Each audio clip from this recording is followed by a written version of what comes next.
continuando con la segunda parte, tenemos ahora que Dios le da a Juan la orden de redacción, que lo escriba. Versículo 9 al 11 de Apocalipsis capítulo 1, Juan recibe la orden de escribir todo lo que ve. Yo, Juan, vuestro hermano y copartícipe vuestro en la tribulación, en el reino y en la paciencia de Jesucristo, estaba en la isla llamada Patmos, por causa de la palabra de Dios y el testimonio de Jesucristo. Yo estaba en el Espíritu, en el día del Señor, y oí detrás de mí una gran voz, como de trompeta, que decía: Yo soy el Alfa y la Omega, el primero y el último. Escribe en un libro lo que ves y envíalo a las 7 iglesias que están en Asia, a Éfeso, Esmirna, Pérgamo, Tiatira, Sardis, Filadelfia y Laodicea. Y me volví para ver la voz que hablaba conmigo, y vuelto vi 7 candeleros de oro, y en medio de los 7 candeleros a uno semejante al Hijo del Hombre, vestido de una ropa que llegaba hasta los pies, y ceñido por el pecho con un cinto de oro. Su cabeza y sus cabellos eran blancos como blanca lana, como nieve, sus ojos como llamas de fuego, y sus pies semejantes al bronce bruñido, refulgente, como en un horno, y su voz como estruendo de muchas aguas. Tenía en su diestra 7 estrellas, de su boca salía una espada aguda, de 2 filos, y su rostro era como el sol cuando resplandece en su fuerza. Cuando le vi, caí como muerto a sus pies, y él me puso su diestra sobre mí diciéndome: No temas, yo soy el primero y el último. Muy bien. Entonces, tenemos que Juan recibe la orden de escribir todo lo que ve en un libro, hacer un libro de todo lo que Dios le está mostrando. Lo primero que vemos acá es que Juan está en la isla de Patmos. La isla de Patmos era una especie de Alcatraz, una isla que estaba frente a lo que hoy es Turquía, muy cerca de Éfeso, ¿sí? Entre lo que es Turquía y lo que es Grecia. Ahí estaba la isla de Patmos. Era una isla que no tenía un edificio de carcelario, sino que la misma isla era una cárcel. Así que los que eran desterrados ahí tenían que arreglársela como podían para poder sobrevivir. Debe haber sido una experiencia terrible para el apóstol Juan, porque ya el apóstol Juan tenía alrededor de 90 años cuando fue llevado a la isla de Patmos. Según la tradición, Flavio quiso matarlo, quiso torturarlo, lo metió adentro de una olla de aceite hirviendo, pero Juan salió ileso de ahí, porque el Señor lo protegió, no le hizo absolutamente nada. Y cuando Flavio vio esto, lo que hizo fue desterrarlo, diciendo, bueno, no me sirve, no lo quiero acá, así que lo desterró y lo mandó a la isla de Patmos junto con los demás prisioneros, no sabiendo que ahí en la isla de Patmos Juan iba a recibir la revelación más importante acerca de Jesucristo, que iba a trascender su vida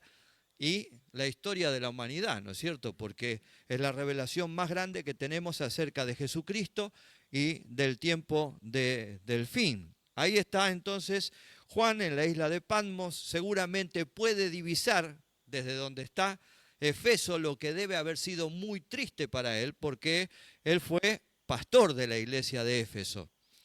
Más tarde dejó ahí a Timoteo como pastor, pero él fue uno de los pastores de la iglesia de Éfeso, así que ver la ciudad a lo lejos, aunque sea, debe haber sido algo realmente muy, pero muy triste para él. Pero estando ahí es que recibe esta revelación tremenda. A la muerte del emperador Domiciano, el emperador Nerva lo hizo volver nuevamente a tierra firme, tuvo misericordia de él, siendo que él ya estaba muy, muy anciano, y lo hizo volver a tierra firme. Nerva fue uno de los 5 buenos emperadores de la historia, así se lo llamó. Uno de los 5 buenos emperadores de la historia. Encabezó la lista Nerva, lo siguió Trajano, ¿sí? Nerva fue el primero, después fue Trajano. Ahora les explico por qué. Después llegó Adriano.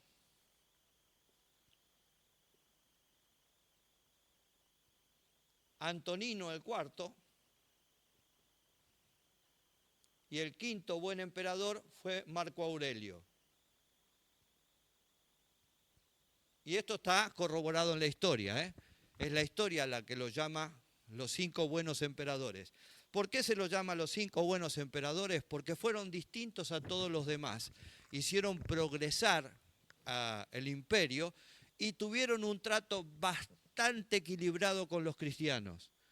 No fueron tan agresivos como los demás emperadores que los persiguieron, los torturaron y trataron de erradicar el cristianismo de la faz de la tierra, sino que fueron bastante justos. Por eso se los considera los 5 buenos emperadores de la historia.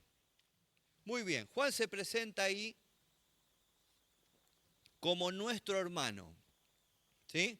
La palabra que usa es la palabra adelfos, que traducido es tu pariente cercano, tu familiar, ¿no? Mire qué linda presentación. Hoy que a la gente le gustan tanto los títulos, ¿no? A la gente hoy le encanta, todos son apóstoles, todos son profetas, todos tienen títulos honoríficos dentro de la iglesia de hoy en día.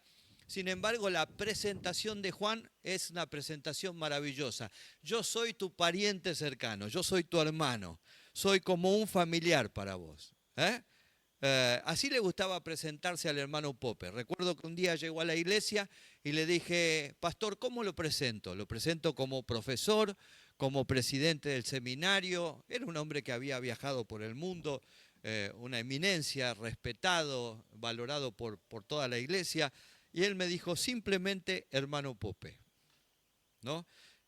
Esas características tan lindas que tienen los verdaderos siervos de Dios, que son humildes. Acá Juan no se la cree, no se le sube la adrenalina porque tiene esta revelación tremenda. Él se presenta como nuestro hermano, nuestro pariente cercano, nuestro familiar. Y además dice que es copartícipe nuestro en la tribulación, es decir, es nuestro compañero.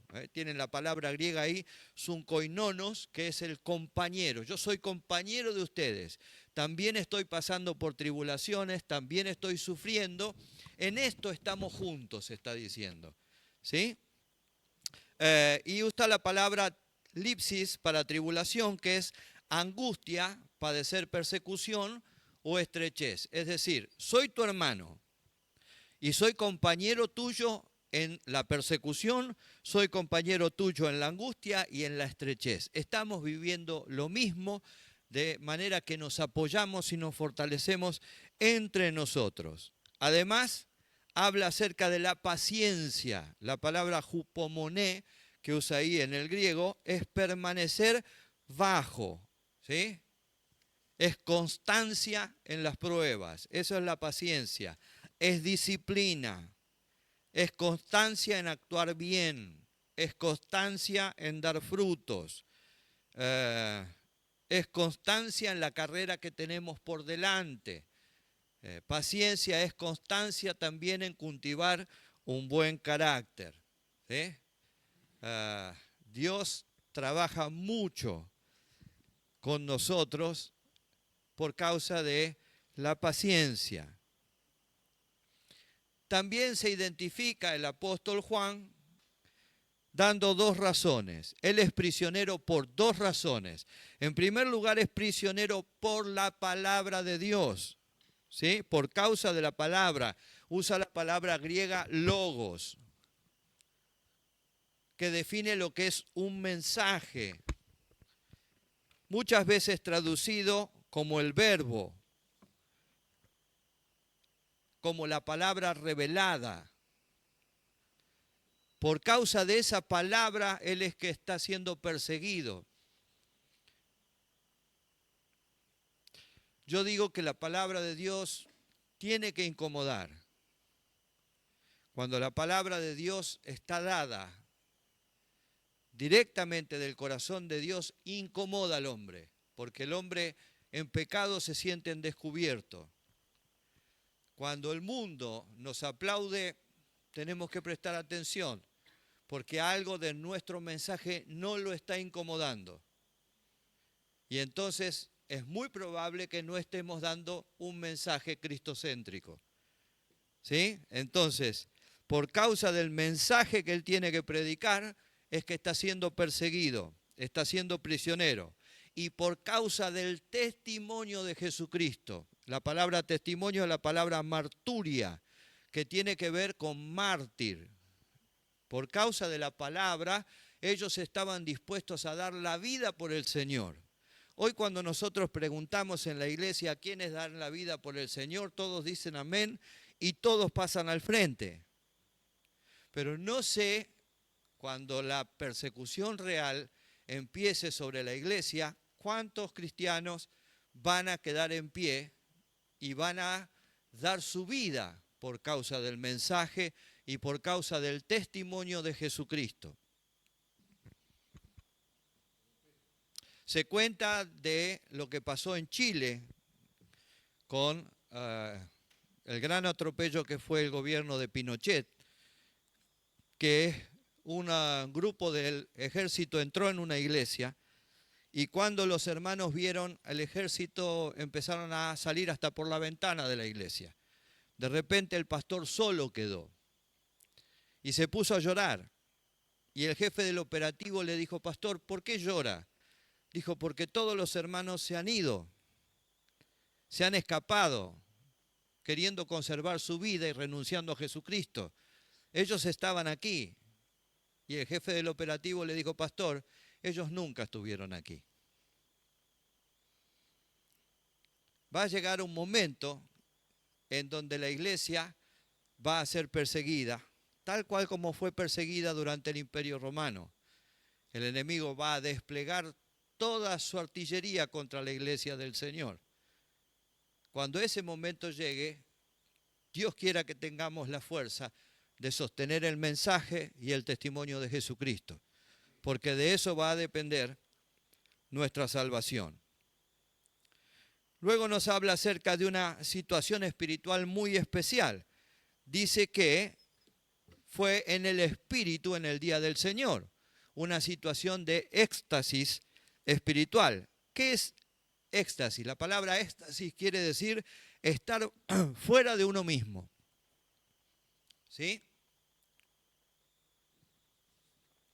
Quiere decir que en un momento es como si se hubiera salido del cuerpo y el Señor lo hubiera llevado al cielo para revelarle todo lo que iba a venir. Una experiencia tremenda. Hace unos años atrás hubo todo un mover de gente que se caía en las iglesias y entonces decían los hermanos que habían entrado en un éxtasis espiritual. No es cierto. Puede ser eso una visita, puede ser eso que el Señor esté liberando a la persona, pero no es un éxtasis espiritual. Un éxtasis espiritual le sobreviene a la persona cuando Dios tiene un mensaje que revelar. Podemos ver los ejemplos en Ezequiel, cae como muerto, Dios le revela que él es el atalaya de Israel. Podemos verlo en Daniel, cae como muerto, Dios le revela los tiempos finales de la historia. Podemos verlo aquí en Pedro, en los Hechos de los Apóstoles, tiene un éxtasis espiritual y entonces Dios le revela que también los gentiles fueron llamados para salvación. El apóstol Pablo tiene un éxtasis espiritual y Dios le revela la existencia de 3 cielos y que en el tercer cielo está el paraíso de Dios. Siempre que hay un éxtasis espiritual hay un mensaje, hay una revelación. No se produce porque sí, ni para que la persona tenga una experiencia de paz, ni una experiencia de felicidad. Eso es otra cosa.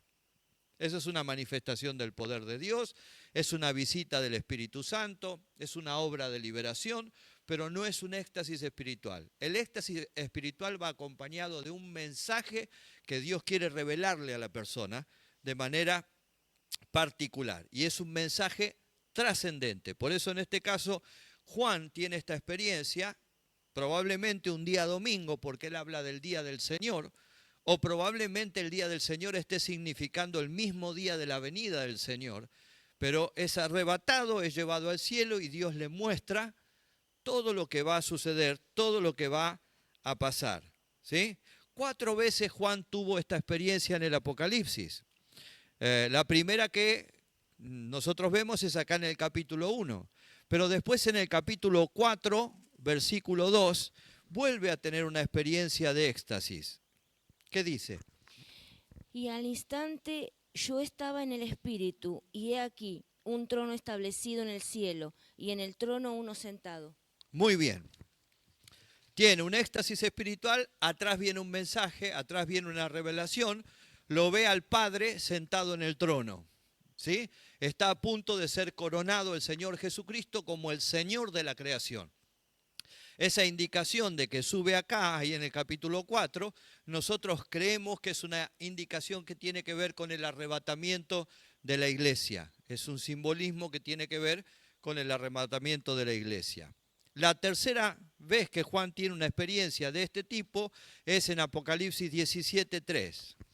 Y me llevó en el Espíritu al desierto, y vi a una mujer sentada sobre una bestia escarlata llena de nombres, de blasfemia, que tenía 7 cabezas y 10 cuernos. Muy bien, ahí aparece la revelación de la Babilonia, de la gran ramera, de la ciudad en donde se va a sentar la religión apóstata. ¿Sí?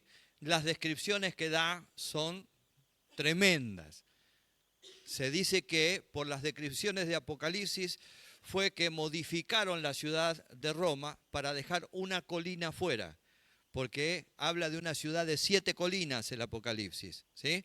Entonces modificaron la ciudad de Roma para dejar una colina fuera y que no fuera tan fácilmente identificarla con la gran ramera que habla el Apocalipsis. Pero originalmente Roma era una ciudad de 7 colinas. Y la última revelación que Juan tiene, el último estado de éxtasis que Juan tiene en Apocalipsis 21:10.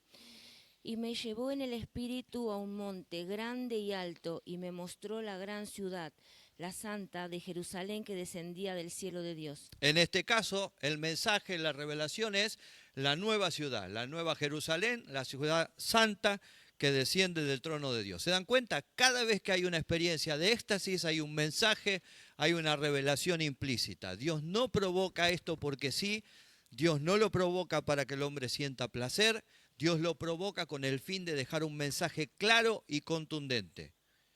¿Amén? Muy bien. El apóstol Juan habla ahí, acerca de que oye una voz como de trompeta. No es una voz de trompeta, es una voz como de trompeta. La voz del Señor es una voz así, fuerte, estridente. La trompeta tiene un sonido fuerte, estridente, ¿sí? Un sonido llamativo, brillante. Así es la voz del Señor que Juan está escuchando acá en esta revelación. Pero además se la relaciona con la trompeta, porque cada vez que Israel era convocado, el Señor había mandado a Moisés que los convocara a través del sonido de la trompeta. Entonces, cada vez que ellos oían el sonido de la trompeta, sabían que tenían que reunirse porque era la santa convocatoria. Entonces, cuando se oiga la voz como de trompeta, el pueblo de Dios sabrá que llegó el momento de una reunión, llegó el momento de la santa convocatoria. Esto podemos verlo en Números capítulo 10, después tranquilos en casa porque es muy larga la lectura. No sé si hay algún versículo que podamos leer como aclaratorio. Del 1 al 3 podemos leer, para dejar como aclaratorio, después ustedes léanlo tranquilo en casa. Y Jehová habló a Moisés diciendo: hazte 2 trompetas de plata, de obra de martillo las harás, las cuales te servirán para convocar la congregación y para hacer mover los campamentos. Y cuando los tocasen, toda la congregación se reunirá ante ti a la puerta del tabernáculo de reunión. Muy bien, toda la congregación se tenía que reunir cuando escuchaba el sonido de la trompeta. Dios le ordena a Juan que escriba lo que ve. ¿Por qué lo tiene que escribir? En primer lugar, porque es un testimonio. Todo lo que está escrito es un testimonio para los demás, para otras generaciones, ¿verdad? Además, porque lo que se escribe es muy difícil de cambiar o alterar. ¿Se puede cambiar? Sí. ¿Se puede alterar? Sí. Pero es más difícil porque ya hay un testimonio escrito, hay un original que habla. Y entonces, cuando uno va al original, puede encontrar el verdadero consejo o el verdadero mensaje que el Señor quiso dejar. Entonces, al dejarlo escrito, lo que Dios está buscando es que no se pueda cambiar tan fácilmente, no se puede alterar tan fácilmente la revelación que Él está mostrando. Y en tercer lugar, porque es muy difícil recordar con precisión lo que se ve después de un tiempo. Fíjense que nosotros tenemos, por ejemplo, el caso de los evangelios. Los evangelios no fueron escritos mientras Jesús estaba en vida. Los evangelios fueron escritos en algunos casos 20 años después y algunos más de la muerte de Cristo. Entonces, muchas veces nosotros vemos que de repente Marcos da un detalle que no lo da Mateo. Y eso no quiere decir que alguno de los dos se esté mintiendo o se esté contradiciendo, sino que cada uno de ellos está recordando una parte del evento. Por eso cuando uno lee o predica los evangelios es muy bueno comparar si ese pasaje está en otro evangelio para poder llegar a la claridad exacta de lo que pasó ahí. Mírenlo por ustedes mismos. Nosotros salimos de acá, Dios no quiera, y hay un accidente en la esquina. 2 coches colisionan, ¿sí? 4 personas nos paramos a mirar el accidente. Uno va a mirar la marca de los coches, seguro. Otro va a mirar el estado en el que quedaron. Y eso que probablemente le quede más que los demás. Otro va a mirar si hubo heridos. Cada uno va a mirar el accidente desde su perspectiva y de acuerdo a lo que recuerde como realidad es lo que va a contar cuando llegue a casa. Eso es lo que pasó con los evangelios. Al ser escrito mucho tiempo después de la partida del Señor, cada uno escribió de acuerdo a lo que el Espíritu Santo le recordó y a lo que fue fuerte para él en ese momento, a lo que lo afectó en ese momento. Por eso Dios, sabiendo esto, le manda a Juan que lo escriba ahí, que lo redacte ahí para que sea preciso, para que sea exacto. Aún así, el Apocalipsis ha dado para miles de interpretaciones y deformaciones y algunos pastores a veces parecen más Spielberg que pastores cristianos por el tipo de descripciones que hacen del Apocalipsis, pero lo que Dios quería era que el mensaje fuera transmitido con la mayor precisión posible. Muy bien, se nos marca también el destinatario. ¿A quién es enviado el mensaje? El mensaje es enviado a las 7 iglesias de Asia, que estaban ubicadas en una forma de semicírculo, sobre lo que hoy es Turquía. ¿Sí? En forma de semicírculo estaban, todas muy cerquitas unas de la otra. Ahí ustedes tienen un mapa en el material, que después lo vamos a publicar también, en donde pueden ver la ubicación de estas 7 iglesias de Asia. ¿Sí? Creo que es en la página 16 del material ustedes tienen la ubicación. Muy cerquita una de la otra, las 7 iglesias reciben el mensaje. Y es enviado a los 7 pastores de la iglesia, de esas iglesias, a los que Dios considera sus ángeles, sus mensajeros, los responsables de transmitir el mensaje. En los pastores, el Señor está depositando la responsabilidad de transmitir el mensaje que Juan les va a dar. Ellos van a tener que responder por ese mensaje. En esas 7 iglesias nosotros vamos a ver el estado espiritual de la iglesia y el estado moral de la iglesia. En algunos casos, un estado moral bastante complicado, ¿sí? Y este mensaje a las 7 iglesias representa el mensaje perfecto de un Cristo perfecto para una iglesia que tiene que alcanzar la perfección, que va camino a alcanzar la perfección. Amén. Muy bien. Desde el versículo 12 al 18 tenemos una nueva revelación acerca del Hijo del Hombre, acerca del Señor Jesucristo. Podemos leer del versículo 12 al 18 de capítulo 1 de Apocalipsis. Me volví para ver la voz que hablaba conmigo, y vuelto vi 7 candeleros de oro, y en medio de los 7 candeleros a uno semejante al Hijo del Hombre, vestido de una ropa que llegaba hasta los pies y ceñido por el pecho con un cinto de oro. Su cabeza y sus cabellos eran blancos como blanca lana, como nieve, sus ojos como llamas de fuego, y sus pies semejantes al bronce bruñido, refulgente, como en un horno, y su voz como estruendo de muchas aguas. Tenía en su diestra 7 estrellas, de su boca salía una espada aguda de 2 filos, y su rostro era como el sol cuando resplandece en su fuerza.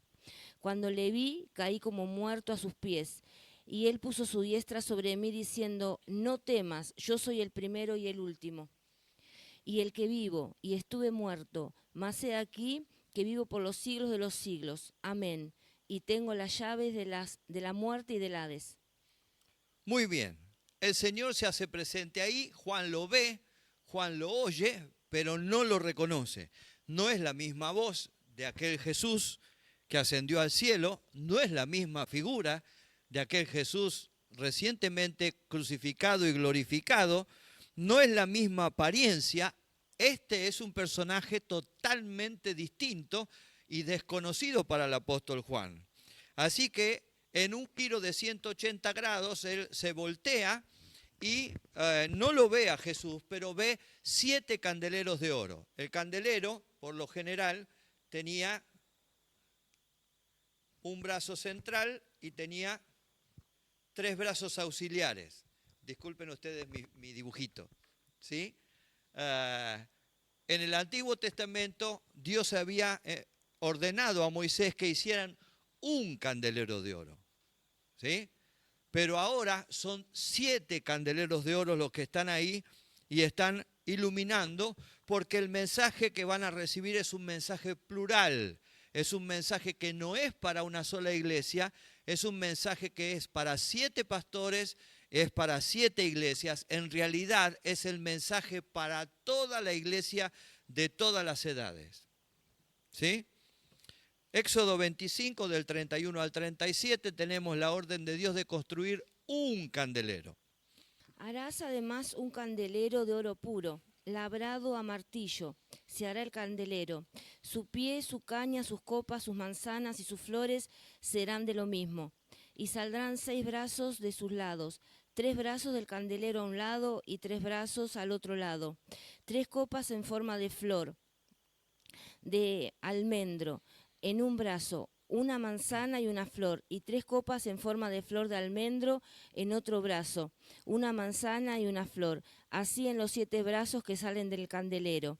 Y en la caña central del candelero 4 copas en forma de flor de almendro, sus manzanas y sus flores.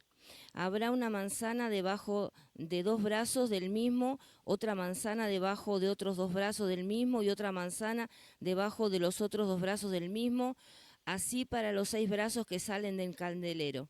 Sus manzanas y sus brazos serán de una pieza, todo ello una pieza labrada a martillo de oro puro. Y les harás 7 lamparillas, las cuales encenderás para que alumbren hacia adelante. Muy bien, ahí tienen la descripción de cómo tenía que Moisés construir el candelero que iba a alumbrar en el tabernáculo. Ahora, miren que la luz no viene del candelero. El candelero representa el testimonio. La luz viene de las lámparas. Las lámparas son las que tienen la misión de alumbrar y no tienen luz propia. Nosotros no tenemos luz propia, nosotros reflejamos la luz.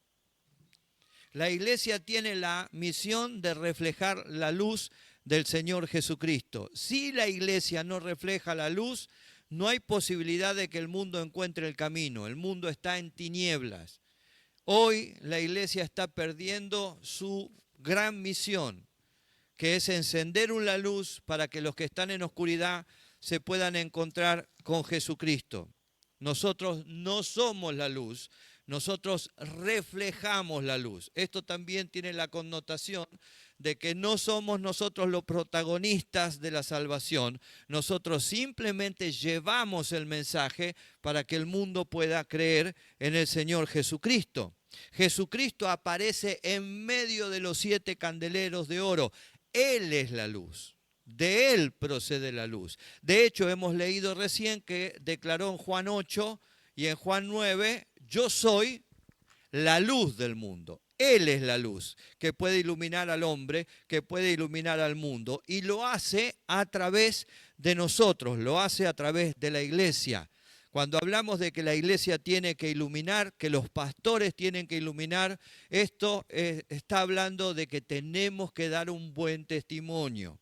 La gente puede leer a Mateo, a Marcos, a Lucas y a Juan, pero después que termine de leer a ellos va a leer nuestro evangelio, para ver si nuestro evangelio es parecido por lo menos al que decimos que está en la Biblia. El evangelio que más convence es el evangelio de nuestra propia vida para el mundo. No nos tenemos que olvidar que tenemos que reflejar la luz de Cristo, que dar testimonio al mundo, para que el mundo pueda creer. Podemos ser agentes de salvación reflejando la luz de Cristo o podemos ser piedra de tropiezo para que otros no crean. Hablé hace poco con un joven que estuvo detenido en Olmos y me decía, pastor, yo no quería ir a la iglesia en la cárcel porque los pastores que me predicaban ahí hacían todo al revés de lo que me predicaban. No podemos dar un doble mensaje. La iglesia del Señor tiene que parar con esto. Los siervos del Señor tenemos que empezar por sanear el ministerio. No podemos seguir acomodando el mensaje a como nos dé lugar o a como sea necesario para que no nos ponga en evidencia en nuestros pecados o en nuestra mala manera de vivir. Definitivamente llegó el tiempo en que la iglesia tiene que reflejar la luz de Cristo porque la luz que tenemos no es propia, emana del Señor Jesucristo. Y si no somos agentes de salvación y somos piedra de tropiezo, un día vamos a tener que dar cuenta delante del Rey de Reyes por no haber dado una señal clara del Evangelio. Ser cristiano no es algo sencillo, no es algo fácil, porque implica responsabilidad personal, pero también responsabilidad con mi prójimo, al que tengo que darle una buena luz para que no ande en tinieblas. El título Hijo de Hombre aparece, o Hijo del Hombre aparece una vez más aquí, y nosotros lo tenemos también en Daniel capítulo 7, versículos 13 y 14, en donde Daniel lo profetiza con muchos años de antelación. Miraba yo en la visión de la noche y aquí con las nubes del cielo venía uno como hijo de hombre, que vino hasta el anciano de días y le hicieron acercarse delante de él. Y le fue dado dominio y gloria y reino, para que todos los pueblos y naciones y lenguas le sirviesen. Su dominio es dominio eterno, que nunca pasará, y su reino uno que no será destruido. Muy bien, aquí Daniel lo presenta muchos años antes, ¿sí? Al Hijo del Hombre que viene para asumir su reino eterno, y ahora Juan lo ve ya consumado. Ese Hijo del Hombre profetizado por Daniel está ahí y está a punto de asumir toda su dignidad, toda su realeza sobre el mundo y sobre todo lo creado. Los vestidos del Señor llegaban hasta los pies y esto indica dignidad y realeza, porque el vestido de los judíos normales, el vestido común, llegaba hasta las rodillas. Solamente una persona de alta dignidad que no trabajaba tenía el vestido que le llegaba hasta los pies. Pero el vestido normal de un judío era hasta las rodillas. Así que cuando se nos dice que el vestido del Señor le llegaba hasta los pies, nos está hablando de una persona de una alta dignidad, de una persona de una alta posición. Después dice que tenía un cinto de oro alrededor y el cinto de oro lo identifica como sumo sacerdote. Es decir, el que se le está revelando a Juan ahí es el sumo sacerdote, una revelación que Juan hasta el momento no conocía. Si bien él lo había predicado, no lo conocía. Ahora está viendo al sumo sacerdote en toda su dimensión parado frente a él. Éxodo 29:5 y Éxodo 39 del 1 al 5. Y tomarás las vestiduras y vestirás a Aarón la túnica, el manto del efod y el pectoral, y le ceñirás con el cinto del efod. Muy bien. 39 del 1 al 5. De azul, púrpura y carmesí hicieron las vestiduras del ministerio para ministrar en el santuario, y asimismo hicieron las vestiduras para Aarón, como Jehová lo había mandado a Moisés. Hizo también el efod de oro, de azul, púrpura y carmesí y lino torcido. Y batieron láminas de oro y cortaron hilos para tejerlos entre el azul, la púrpura, el carmesí, el lino, con labor primorosa. 3 oficios tremendos define el hecho de que está vestido con un cinto totalmente de oro, porque el sumo sacerdote tenía un cinto que estaba labrado en oro, con hilos de oro, pero este es totalmente de oro. Entonces está definiendo 3 oficios. Primero, el que está ahí frente a Juan es el sumo sacerdote. No es un sumo sacerdote, es el sumo sacerdote que ofició su vida en su sacerdocio para traer la salvación del mundo. Segundo, el que está frente a Juan es el rey soberano. No hay otra autoridad por sobre él, por encima de él. Él es el rey de reyes y es el señor de señores. Es la máxima autoridad. Tercero, el que está frente a Juan es el juez de toda la tierra. Es aquel a quien el Padre le entregó el juicio sobre toda la tierra. Imagínense entonces a Juan en este momento y entendamos por qué Juan dice que cayó como muerto. Evidentemente, esta revelación acerca de Jesús tiene que haber sido tremendamente impactante para el apóstol Juan, que seguramente lo reconocía o lo recordaba, pero lo recordaba momento antes de ascender, mostrándole las marcas de la cruz, y no lo podía identificar con semejante personaje que ahora estaba viendo, de una dignidad realmente impresionante.